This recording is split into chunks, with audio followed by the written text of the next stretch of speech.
Oh, Geoffrey. Vipi habari yako? Safi, mzee wangu. Uko salama? Niko salama, Geoffrey. Vipi kazi yangu? Inakuwaje? Nimeona kimya? Mzee, kusema kweli nimekutana na yule kijana wako FC.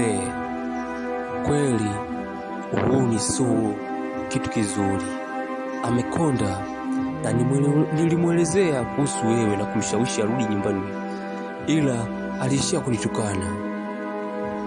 Naomba Geoffrey nipiganie huyu mtoto arudi. Najua wewe unaweza ukamshawishi kivyovyote arudi nyumbani na achane na uhuni.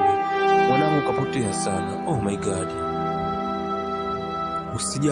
Usijali mzee. Nitampigania mwanao atoke kwenye kundi la uhuni.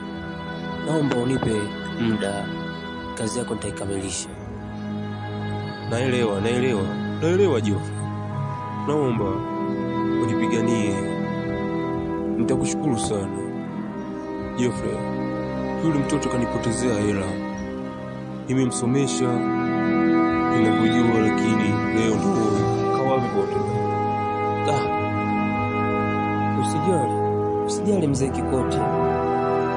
Kila kitu kitakuwa sawa. Nitajitahidi juu chini mwanao achane na wewe. Na hakikishia. Basi sawa Geoffrey. Wito ni kuache, maana kuna kikao nataka niende. Wananisubiri chumba cha kikao kile. Kwa hiyo utanisamehe, maana muda wenyewe ndio umefika. Sawa Geoffrey. Wito ni kuache, maana niwahi kikao. Asante kwa kushukuru. Sawa mzee Kikoti. Basi tumia na mimi nifike nyumbani, alafu kesho tujue tunafanyaje. Kwa heri, tutaonana kwa mara nyingine sana Geoffrey.